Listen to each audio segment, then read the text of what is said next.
Hello everyone, this is Globku from Magical Noob and welcome to the abridged version of the Sony Press Conference. After watching the whole thing, my feeling is that Sony started really strong and then the conference kinda died towards the middle/end. But let's go from the top to the bottom, starting with The Last Guardian. Really strong start, as I mentioned. The Last Guardian was a game that we kept asking Sony, what's up with this, what's up with this game. It was unveiled first in 2009. At the time they said they were developing it since 2007, then there were various complications. The new generation came along, so the game kept getting delayed and postponed. We didn't even know if it was still a thing, if they were even working on it, and now out of the blue, they just show some gameplay right away. This is from the developers of Eco and Shadow of the Colossus. They say the game will have elements of both.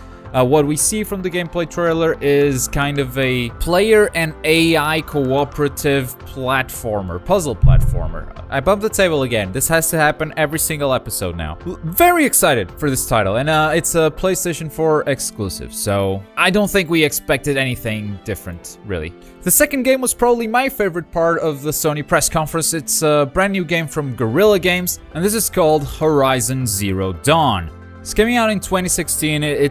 You play as this woman from a tribe, but this tribe is from the future because you fight giant robot dinosaurs. I'm not kidding. That's what you do. The character that you play has a different assortment of arrows to use on her bow. Explosive arrows, electric arrows, some sort of grappling arrows with a rope. And the AI was really impressive. The way the enemies reacted to each type of arrow was insane, which means different kinds of enemies will probably have different weaknesses. And look, graphically it looks amazing. The movement looks really good. Can't wait to see what else is there besides the hunting, but a really nice surprise from Guerrilla Games. Now, all we know about its release is that it's coming out on 2016. We don't know which consoles it's coming out to. Well, it's obviously coming out for PlayStation, but we don't know if it's an exclusive. They didn't say so. Guerrilla Games is best known for Killzone, and Killzone is indeed a PlayStation exclusive, so maybe this is as well. We will see in the future. There's plenty of time till 2016. Plenty of announcements can still happen. And this is where it started to die off for me. They showed Hitman, the new Hitman game, which apparently is just called Hitman? I don't know. I will have to watch the Square Enix press conference because they didn't say anything about it, except that there's an exclusive beta on PlayStation 4 and the PlayStation 4 version will have 6 exclusive contracts. So the Sony press conference focused heavily on what was exclusive to their console, and they didn't talk enough about the games themselves as much as I'd want to. I mean, they have to sell consoles, it's the business, I understand that, but you're gonna show a new game called Hitman, you're not gonna show any gameplay, it's just a cinematic trailer, you're not gonna tell us anything about it, except we have 6 exclusive contracts for PS4. What are the contracts? What do you do on those contracts? How do contracts work in this new game? I know how they worked on Absolution. Is it still the same thing? And by the way, what the fuck is your game called? Is it just Hitman? Are we rebooting the Hitman name now? They did this for lots of games. The next one, for example, Street Fighter V, they showed 2 new characters, revealed 2 new characters, Birdie and... what's the other one called? Kami, I think? Which might not be their fault because Capcom is very cryptic about their announcements.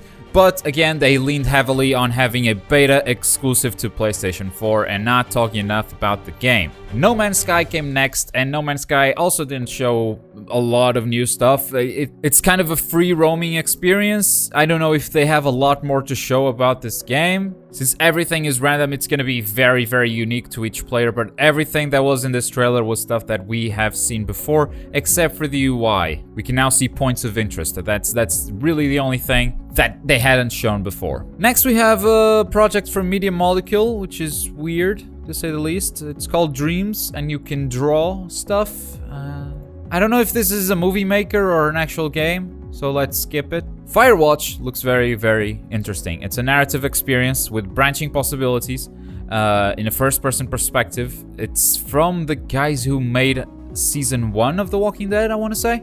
Let me just confirm that real fast. Yeah, exactly. The creative leads from Telltale Games The Walking Dead left Telltale Games to make this game, Firewatch. And the way they've been talking about it, there's like insane possibilities that are affected by your behavior. It's not dialogue options that determine the way the story develops, it's your actual behavior, and it's character driven, and it seems amazing. Looks really good, amazing art style, and the amount of objects you can interact with and the impact they'll have on the story looks like a really, really promising title. And why is this game on Sony? Because it will make its console debut on PlayStation, which means it will probably come out for PlayStation and PC at the same time and later for Xbox One. Although there is no Xbox One version of this game confirmed, not yet. I talked about Destiny, new expansion called The Final King.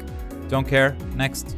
Assassin's Creed Syndicate, which had one of the lamest trailers. I mean, even the Ubisoft press conference didn't have a trailer as lame as this, and it was pretty lame. Seriously, the best thing we've seen about Assassin's Creed Syndicate so far was before E3. They actually showed gameplay before E3, and now during E3, I haven't seen a single clip of gameplay during a press conference. It's amazing. Oh, and by the way, there's exclusive missions for PS4. Shut the fuck up! And now we enter the realm of Final Fantasy. They start talking about World of Final Fantasy.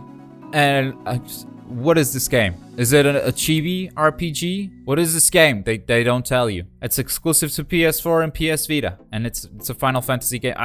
I'm gonna assume it's an RPG, a very childish-looking RPG. Could be good. I don't know. And then they finally give the fans what they really want, and finally remake Final Fantasy VII. That we've had HD remastered version for PC. Then they said, we're gonna remaster the HD remaster for PS4. I can't believe they didn't do this earlier. This is a solid slam dunk for Square Enix. People have been asking for this for years. A proper remake from top to bottom from Final Fantasy VII. I'll be playing this, no doubt about it. And like, people just lost their shit when this was announced.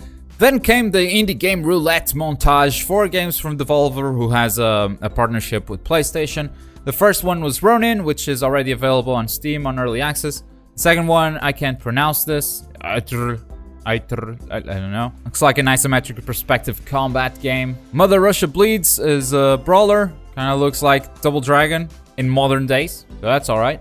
And finally, Crossing Souls, which is another brawler with cartoon cutscenes. Everything is pixelated and extra bloody, just like Devolver has gotten us used to. And then another mind-blowing moment where the crowd loses their shit again. We're launching the Kickstarter for Shenmue III. Like, this game has been requested for years. And Sony has finally made it happen in partnership with the original creator. And the Kickstarter is already funded.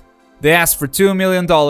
They reached their goal in 9 hours. 9 hours, $2 million. This is a record for fastest funded game on Kickstarter. I'm serious, this is legit. Most successful Kickstarter in a short time. It's an actual prize. So I haven't played the previous Shenmue. I didn't own a Dreamcast. I heard good things about them. I might check them out now that they're making a third. But I'm sorry, I can't comment on this. I don't know what to say.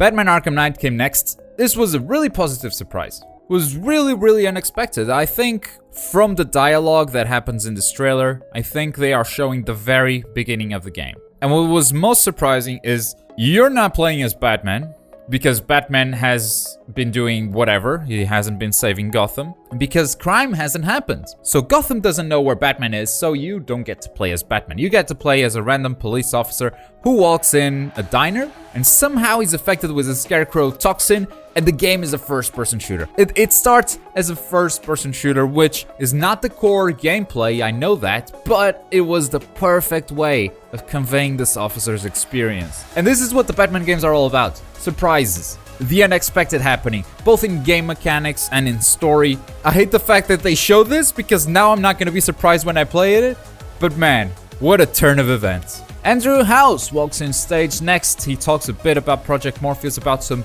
games that are being developed.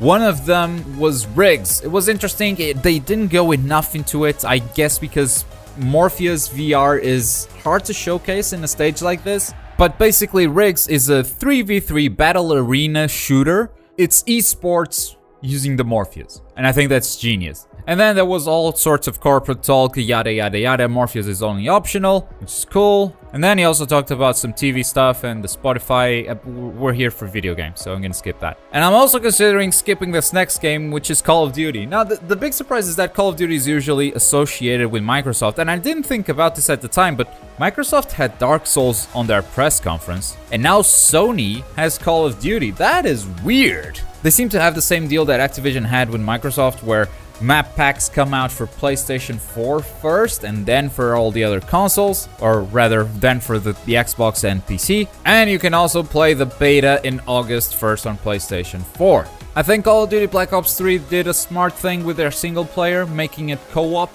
because no one really cared about the single player, and now since they are able to play with friends, maybe they will. And the multiplayer, it doesn't look any different. So yeah, not much worth talking about here. They had a game montage of games that are coming out for PS4. I'm gonna mention Metal Gear Solid 5 The Phantom Pain, Deus Ex Mankind Divided, Mad Max, and Until Dawn, because none of those were covered in the press conference on their own. Like, they just showed up here as montages, and I think they would be really strong games to showcase, all 4 of those. You could have covered any of those games instead of, you know what? Disney Infinity. Why? Why? John Vignacchi, I like you a lot, but man, Disney Infinity on a press conference is pushing it. Star Wars has joined Disney Infinity roster. They have 2 story arcs for Star Wars, and I don't care, I'm gonna skip this. Then we get to Battlefront. Battlefront had a really strong showing at EA. Not as strong of a showing here at Sony, but they did announce Battlefront missions. Battlefront missions, there are 7 types of them. One of the types is hero battles, where you can like use Luke Skywalker versus Darth Vader. Another type of mission is a competitive mode. It's a 1v1 thing, but each player controls an army. Then we also have training, and we have what they showed, which was survival. Now, the cool thing about missions is that you can do them by yourself. It can be a single player experience, or you can do them with one friend as a 2-player thing. And that friend can be online or offline via split screen. Split screen. Remember the last time we had split screen on a press conference? I don't. Sounds like games forgot how to do this for a while, so it's great that Battlefront's bringing it back. And yeah, the mission they showed was a survival, was basically defeating waves of enemies while you make your way towards your objective. No special gimmicks there, but we see some sweet Battlefront combat. The game looks really good. And I guess we'll talk more about Battlefront once we talk about the EA press conference, because I still haven't done that. And to close the event, Uncharted 4, where someone forgot to play the game. And Nathan Drake just stood there for like 3 minutes, and then they rebooted the game and actually played it. We see some cover shooting, some enemy takedowns, and then a very, very long car scene. Apparently there's driving in this game. I didn't even know that. But the driving looks really good. A lot of destructible environment. Not as good as, you know, the Batmobile, but it's up there. Uncharted 4 looks like an amazing experience.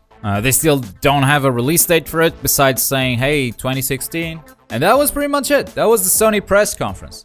I think they knocked it out of the park with the Final Fantasy VII Remake, the Shenmue III reveal, The Last Guardian, they finally mentioned it, Horizon Zero Dawn. They have lots of games for you to be excited for, but they did not have anything for their console. No response to Microsoft's backwards compatibility, which is a really, really strong point for Microsoft. But PlayStation, as usual, really strong on games. And at the end of the day, that's all that matters. Let me know in the comments below what excited you about the Sony's press conference. What was your favorite thing? What game did you like the most? Leave me your opinions down below. While you're down there, click the like button and subscribe for more E3 coverage. Next, I'm gonna talk about Nintendo, and then I'll cover all the other press conferences, the EA, Ubisoft, Square Enix. I want to do as much as I can on E3 this year. Thank you very much for watching. I've been Globku. Take care, everyone. See you next time.